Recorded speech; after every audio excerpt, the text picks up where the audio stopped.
Everyone, तो जैसा कि आप देख पा रहे हैं, आज हम केमिस्ट्री के चैप्टर 1 का कंप्लीट रिवीजन करने वाले हैं। ठीक है, इससे आप लोग को एक पूरा ओवरऑल लेआउट मिल जाएगा चैप्टर का, what is important in it and what type of questions the board ask from you. तो चलिए स्टार्ट करते हैं। केमिकल रिएक्शंस एंड इक्वेशंस में सबसे पहले हम समझते हैं टर्म वाइज कि केमिकल रिएक्शंस होती क्या है। ठीक है, केमिकल रिएक्शन का मतलब ये होता है कि जब कभी दो या दो से ज्यादा रिएक्टेंट आपस में मिलते हैं और एक नया प्रोडक्ट बनता है जिसकी प्रॉपर्टीज एकदम अलग होती हैं, उसको हम कहते हैं केमिकल रिएक्शन। ठीक है, जैसा यहाँ पे देखेंगे आप लोग, एक एग्जांपल है mixing of calcium oxide in water. तो कैल्शियम ऑक्साइड एक अलग रिएक्टेंट है, वाटर एक अलग रिएक्टेंट है, दोनों को आप कंबाइन करोगे एक नया प्रोडक्ट बनेगा with different properties, so this will be called as chemical reaction.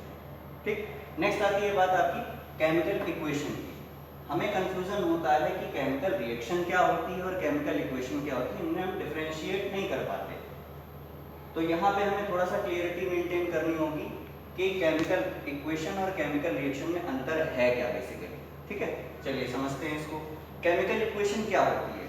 जब आप किसी केमिकल रिएक्शन को लिखते हो, एक सिंबॉलिक रिप्रेजेंटेशन देते हो, उसको कहते हैं केमिकल इक्वेशन। देखिए यहाँ पे हमने एक रिएक्शन को लिखा है, यहाँ पे ये रिएक्शन क्या है, सोडियम हाइड्रोक्साइड की रिएक्शन हमने दिखाई है सल्फ्यूरिक एसिड के साथ में। There is a formation of sodium sulphate and plus water. तो यहाँ पे आप देखो जरा, ये दो रिएक्टेंट हैं, इनको हमने सिंबल्स की फॉर्म में लिखा है। अगर हम चाहते तो इनको वर्ड्स की फॉर्म में लिख देते, sodium hydroxide, sulphuric acid, sodium sulphate, water, that will be called chemical reaction. But क्योंकि हमने इसको सिंबॉलिक रिप्रेजेंटेशन दिया है, सिंबल्स में रिप्रेजेंट किया है, that's why it is termed as chemical equation. I hope clear होगा। मूविंग नेक्स्ट, अब सबसे इंपॉर्टेंट चीज ये है कि बेटा जब आपको केमिकल रिएक्शन दे दी या केमिकल इक्वेशन आपको दे दी, आपको उसको करना होता है बैलेंस। पेपर में हमेशा ये दिया जाता है, पूछा जाता है कि इस रिएक्शन को बैलेंस करिए, इस केमिकल रिएक्शन को, इस केमिकल इक्वेशन को पर्टिकुलर बैलेंस करिए। बैलेंसिंग का सबसे सीधा मतलब क्या होता है, जितने एटम्स आपके लेफ्ट हैंड साइड पे हैं, यानी कि रिएक्टेंट की साइड पे, देखते हैं यहाँ पे एक इक्वेशन आपके पास लिखी हुई है, sodium plus water gives sodium hydroxide and plus hydrogen gas. ध्यान से देखेंगे, ये रिएक्टेंट साइड है आपकी, ये प्रोडक्ट साइड है आपकी। जितने नंबर ऑफ एटम्स रिएक्टेंट में हैं, उतने ही नंबर ऑफ एटम्स प्रोडक्ट में होने चाहिए। अगर ऐसा है तो वो इक्वेशन बैलेंस कहलाएगी, अगर ऐसा नहीं है तो वो अनबैलेंस्ड है, हमें उसको बैलेंस करना है। तो ये मैंने लिखा हुआ है यहाँ पे, अनबैलेंस्ड इक्वेशन दी हुई है। क्यों दी हुई है, उसका एक हल्का सा एग्जांपल आपको देते हैं, जरा ध्यान से देखेंगे। आपके पास में यहाँ पर एक ऑक्सीजन है, आप इधर देखिए यहाँ पर भी एक ऑक्सीजन है। ठीक है, आप सोडियम की बात करें, यहाँ पे देखिए एक सोडियम दिया हुआ है, यहाँ पर भी एक सोडियम दिया हुआ है। ठीक है, समझ आ रहा है। अब हाइड्रोजन जरा कंसीडर करते हैं, एक हाइड्रोजन ये रहा और दो हाइड्रोजन ये रहे, तो टोटल हो गए यहाँ पे 3 हाइड्रोजन। अब रिएक्टेंट में देखो जरा, रिएक्टेंट में सिर्फ 2 हाइड्रोजन है, प्रोडक्ट में 3 और रिएक्टेंट में सिर्फ 2, यानी कि अनबैलेंस्ड हो गया, एक तरफ 3 एक तरफ 2, कम ज्यादा हो गए। हमको क्या करना है, सेम करना है, इक्वल करना है। इक्वल करने के लिए क्या करना होता है, आपको एक पर्टिकुलर किसी सुइटेबल नंबर से मल्टीप्लाई करनी होती है, नंबर के आगे मल्टीप्लाई करनी होगी, हमेशा ध्यान रखना। जैसे यहाँ आप देख सकते हैं मैंने 2 से मल्टीप्लाई करी है, तो जो मल्टीप्लाई कर रहा हूँ मैं वो हमेशा नंबर से पीछे लिखा है मैंने, जो आपका कंपाउंड है उससे पीछे लिखोगे आप। ना तो आप इसको शिफ्ट करके बीच में लिख सकते हो, ना ऊपर लिख सकते हो, ना साइड में लिख सकते हो, हमेशा आप मल्टीप्लाई करोगे किसी नंबर की और वो नंबर हमेशा आप कंपाउंड के पीछे लिखेंगे। ठीक है, तो ये वाली जरा रिएक्शन देखते हैं, ये एक बैलेंस्ड है। कैसे बैलेंस है, जरा क्विक व्यू कर लेते हैं। 2 सोडियम एटम रिएक्टेंट में है, 2 सोडियम एटम प्रोडक्ट में हो गए, बैलेंस। देन अब टोटल हाइड्रोजन यहाँ पे हो गए 4, 2 2 जा 4, 4 hydrogen are there in reactant. Now 2H and 2H, 2 plus 2 4H, यहाँ पर भी 4H, यहाँ पर भी 4H। ऑक्सीजन की बात करें तो 2 ऑक्सीजन ये रहे प्रोडक्ट में और 2 ऑक्सीजन ये रहे आपके रिएक्टेंट में। ठीक है, तो हर एक एलिमेंट बराबर बराबर क्वांटिटी में प्रेजेंट है लेफ्ट हैंड साइड पे, राइट हैंड साइड पे। तो this is termed as balanced chemical equation. ठीक है। अच्छा, अब केमिकल इक्वेशन आप सीख गए हैं कि केमिकल इक्वेशन क्या होती है, उसको कैसे रिप्रेजेंट करते हैं, बैलेंस कैसे करते हैं। अब हम जानेंगे कि रिएक्शंस कितने टाइप्स के होते हैं, यानी कि हम बेसिकली बात करने जा रहे हैं टाइप्स ऑफ केमिकल रिएक्शंस। ठीक है। टाइप्स ऑफ केमिकल रिएक्शन का मतलब कितने टाइप के रिएक्शंस हैं।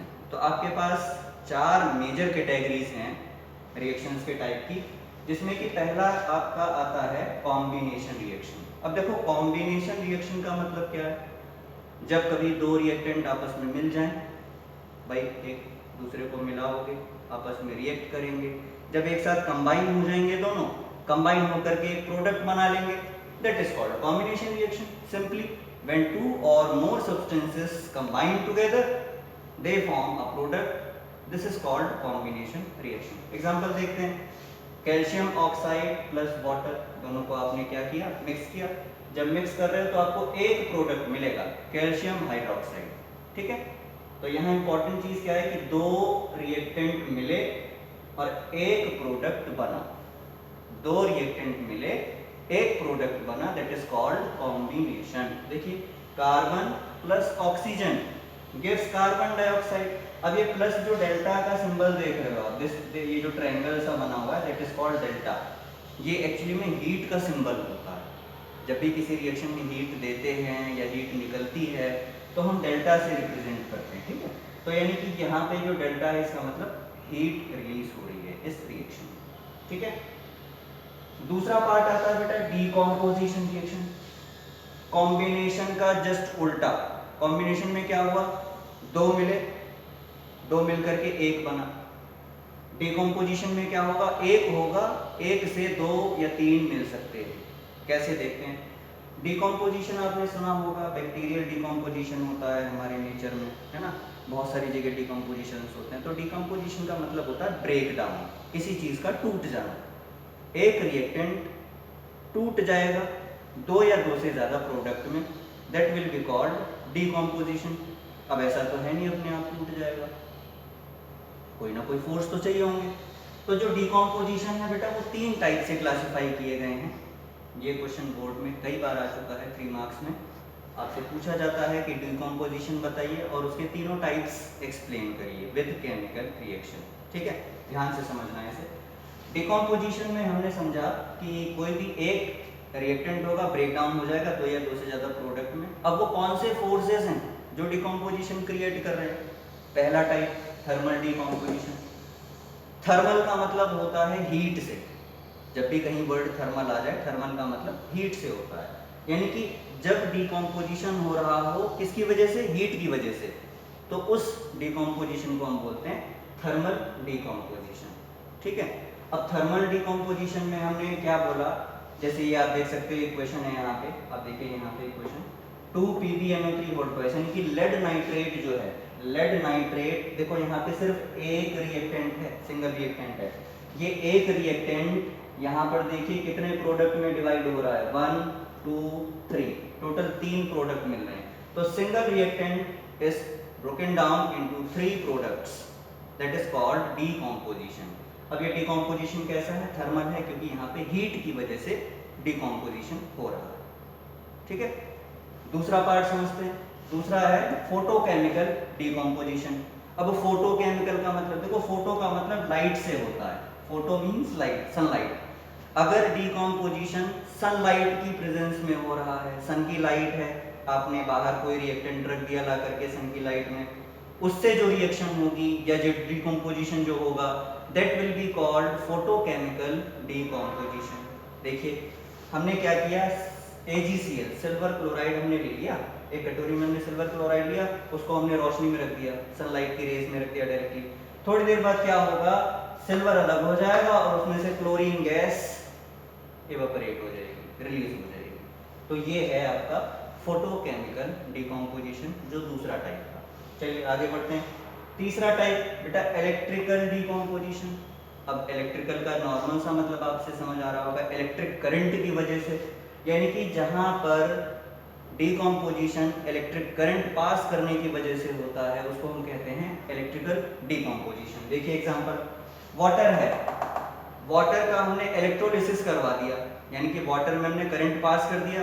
अब जब वाटर में करंट पास करोगे तो क्या होता है कि जो आपके वाटर का कंपोनेंट है, यानी कि हाइड्रोजन और ऑक्सीजन दोनों अलग अलग रिलीज हो जाते हैं। देखिए यहाँ पे वाटर हमने लिया था, इलेक्ट्रिक करंट इसमें पास किया, हाइड्रोजन गैस अलग रिलीज हो गई, ऑक्सीजन गैस अलग रिलीज हो गई, तो दो अलग अलग पार्ट्स में टूट गया, ब्रेक डाउन हो गया, डिकम्पोजिशन हो गया। ठीक है, तो ये तीन पार्ट्स थे हमारे, एक थर्मल, एक फोटोकेमिकल और एक इलेक्ट्रिकल।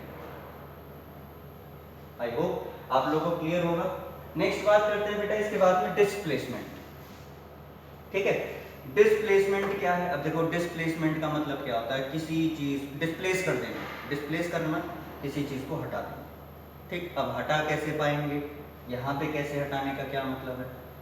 तो बेसिकली आप ऐसे समझिए कि कोई आपके पास में एक ज़्यादा रिएक्टिव मेटल, यानी कि जो रिएक्टिविटी में ज़्यादा हो मेटल, वो कम रिएक्टिव मेटल को उसके सॉल्ट सॉल्यूशन से हटा देता है। When a more reactive metal displaces a less reactive metal from its salt solution, that reaction is known as displacement reaction। देखिए जिंक और HCl का हमने रिएक्शन करवाया, अब यहाँ पे जिंक जो है वो हाइड्रोजन से बहुत ज्यादा रिएक्टिव होता है, तो ध्यान से देखो जिंक ने H को हटा दिया, Cl के साथ में H जुड़ा हुआ था, H को हटा दिया इसने और जिंक खुद आ गया है Cl के H की जगह पे, तो जिंक क्लोराइड की फॉर्मेशन हो गई और प्लस हाइड्रोजन क्योंकि हट गया है यहाँ से, तो वो हाइड्रोजन गैस की तरह बाहर निकल गया। एक बहुत कॉमन एग्जांपल है आयरन की रिएक्शन कॉपर सल्फेट से।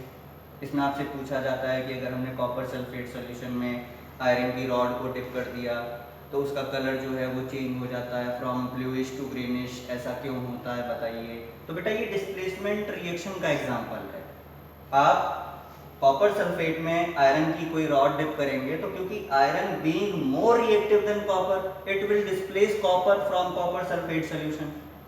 Now when it will displace, the color of copper sulfate which is blue will change into greenish. That is the formation of ferrous sulfate will take place. FeSO4 बन जाएगा, copper यहाँ से बाहर हो जाएगा। देखो Fe इसकी जगह आ गया, कॉपर की जगह, कॉपर को हटा दिया यहाँ से, तो हटाने का मतलब डिस्प्लेस कर दिया, तो दिस डबल डिस्प्लेसमेंट का मतलब इस बिल्कुल ध्यान से समझना। देखो जहाँ पे डिस्प्लेसमेंट था, डिस्प्लेसमेंट को आप सिंगल डिस्प्लेसमेंट बोल दो, नो प्रॉब्लम। यहाँ डिस्प्लेसमेंट में आपके पास एक सॉल्ट प्रेजेंट था कॉपर सल्फेट, डबल डिस्प्लेसमेंट में दो सॉल्ट प्रेजेंट हो जाएंगे। अब जब दो सॉल्ट प्रेजेंट हो गए तो दोनों सॉल्ट के जो मेटल्स हैं बेटा वो आपस में पोजीशन इंटरचेंज कर लेते हैं, आपस में पोजीशन इंटरचेंज कर लेते हैं। देखिए यहाँ पे AgNO3 हमने लिया है, सिल्वर नाइट्रेट और प्लस KBr पोटेशियम ब्रोमाइड। अब ये दो सॉल्ट प्रेजेंट हैं, अब ध्यान से अगर देखो तो आपका जो प्रोडक्ट बन रहा है, सिल्वर पहुंच गया है ब्रोमीन के साथ में और पोटेशियम पहुंच गया है नाइट्रेट के साथ में, तो there is an interchange of ions between two salt. Such kind of reactions are called double displacement reaction. अब जरा देखो ये AgBr जो है silver bromide, it is actually a yellow precipitate. So in most of the cases it is observed that in double displacement reactions there is a formation of a precipitate. That's why double displacement reactions are commonly known as precipitation reactions.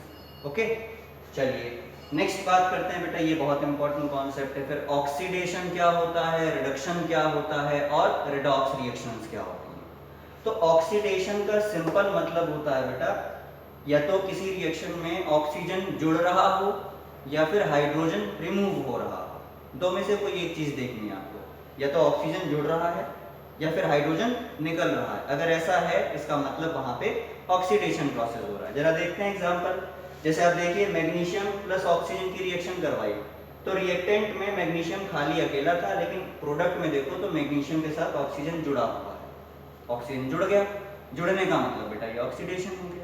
दूसरा example देख लो, copper है, copper की reaction हमने oxygen से करवाई, copper reactant में अकेला था लेकिन प्रोडक्ट में कॉपर के साथ ऑक्सीजन जुड़ा हुआ है, तो ऑक्सीजन जुड़ रहा है, इसका मतलब ऑक्सीडेशन है। इसका बिल्कुल उल्टा कर दो, ऑक्सीजन निकल जाए या हाइड्रोजन जुड़ जाए, ऑक्सीजन निकल जाए या हाइड्रोजन जुड़ जाए, उस रिएक्शन को कहते हैं रिडक्शन। देखिए सोडियम की रिएक्शन हाइड्रोजन से करवाई है। अब यहाँ पे देखो प्रोडक्ट में सोडियम के साथ हाइड्रोजन जुड़ा हुआ है, NaH, सोडियम हाइड्राइड। तो यहाँ पे हाइड्रोजन जुड़ गया, इसका मतलब ये कैसी रिएक्शन हो गई?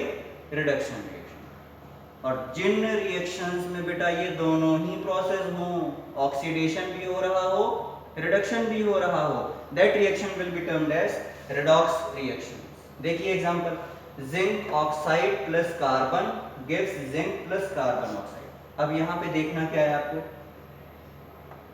जिंक ऑक्साइड था रिएक्टेंट में, लेकिन प्रोडक्ट में सिर्फ जिंक रह गया, यानी कि ऑक्सीजन हट गया यहाँ से, रिमूवल ऑफ ऑक्सीजन। अब ऑक्सीजन रिमूव हो गया, इसका मतलब रिडक्शन हो गया इसका, तो यानी कि इसका हो रहा है रिडक्शन। कार्बन देखो यहाँ अकेला था और यहाँ प्रोडक्ट में कार्बन के साथ ऑक्सीजन जुड़ गया, और ऑक्सीजन जुड़ने को हमने क्या कहा था अभी, क्या बोला था? ऑक्सीडेशन। ऑक्सीजन जुड़ रहा है तो ऑक्सीडेशन। अब देखो रिडक्शन भी हो रहा है, ऑक्सीडेशन भी हो रहा है, दोनों चीजें एक ही रिएक्शन में एक साथ हो रही हैं। That's why this is known as redox reaction. ठीक है, दो छोटे से कॉन्सेप्ट और हैं आपके पास में। एक आपके पास में बेटा एक्सोथर्मिक रिएक्शंस और एक है आपकी एंडोथर्मिक रिएक्शंस। सिंपल समझना है बिल्कुल। एक्सो का मतलब रिलीज, यानी कि ऐसी रिएक्शंस जिनमें हीट रिलीज होती है। कोई रिएक्शन हो रही है, होते होते उसमें से हीट भी निकल रही है बाहर, इसका मतलब वो एक्सोथर्मिक रिएक्शन है।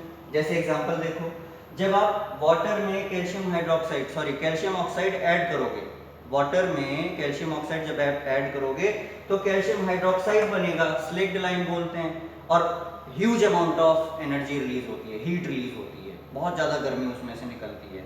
तो जहाँ हीट रिलीज हो रही है, प्रोडक्ट की साइड में अगर हीट है, इसका मतलब हीट रिलीज हो रही है, उसको कहेंगे एक्सोथर्मिक। और अगर किसी प्रोसेस को करने से पहले, करते टाइम आपको हीट देनी पड़ रही है, आपको हीट करना पड़ रहा है, उसको हम रेफर करते हैं एंडोथर्मिक। जितने भी कंबशन प्रोसेस हैं सबको जलाओगे, जलाने के लिए आपको हीट देनी पड़ेगी, और हीट जब दोगे आप, निकल नहीं रही, हीट दे रहे हो आप, जहाँ हीट दे रहे हो वो प्रोसेस आपके कहलाते हैं एंडोथर्मिक रिएक्शन। ठीक है, कोरोजन ये आप बहुत पहले से जानते हैं। कोरोजन का मतलब क्या होता है? किसी भी मेटल सरफेस का खराब हो जाना, दैट इज कोरोजन, जैसे रस्टिंग ऑफ आयरन, है ना।